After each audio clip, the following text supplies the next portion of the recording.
ይህ የካሪቦ አውቶሞቲቭ ፕሮግራም ነው። በተለያየ ጊዜ ተሽከርካሪዎች ተሰርቀው ሲወሰዱ እንሰማለን።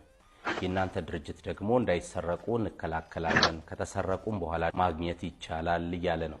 በኮምፒውተር ወይም ደግሞ በስልካቸው በፈለጉት ሰዓት እያንዳንዱ መኪናቸው የት ከተማ የት ቦታ ቆመዋል ወይ ከቆሙም ደግሞ ስንት ደቂቃ ናቸው እየተንቀሳቀሱ ከሆነ በምን ያህል ፍጥነት ወዴት አቅጣጫ እየሄዱ ነው የሚለውን መከታተል ያስችላቸዋል። የሰረቀው ሰው ኔትወርክ የሌለበት ቦታ ላይ ወስዶ ቢያደርገው አገልግሎቱን ማግኘት እንችላለን። አዲስ አበባ ላይ የምትሰራው አጥር ይኖራል። አዲስ አበባ ዙሪያውን አጥር በመስራት መኪናው ከዚህ ውጪ ከወጣ ስልኬ ላይ አለርት ስጠኝ ማለት ትችላለህ። የዛኔ መኪናውን የሰጠው ሰው አንተ ከፈቀድክለት ክልል ወይም ደግሞ አጥር ሲወጣ ወደ ስልክህ አለርት ይሰጣል። ተሽከርካሪዎቹን ከስርቆት የምንከላከልበት ቴክኖሎጂ ለሁሉም ተሽከርካሪዎች ይሰራል።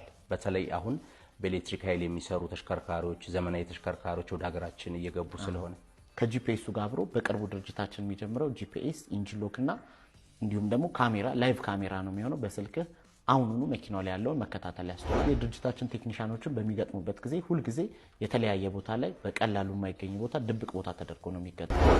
ያለበትን ማወቅ ችለናል። የጫነውንስ ማወቅ እንችላለን ወይ? ምን ያህል ክብደት ነው የጫነው? ሐሙስ ከምሽቱ 3 ሰዓት በአርቲስት ቲቪ ጠብቁን።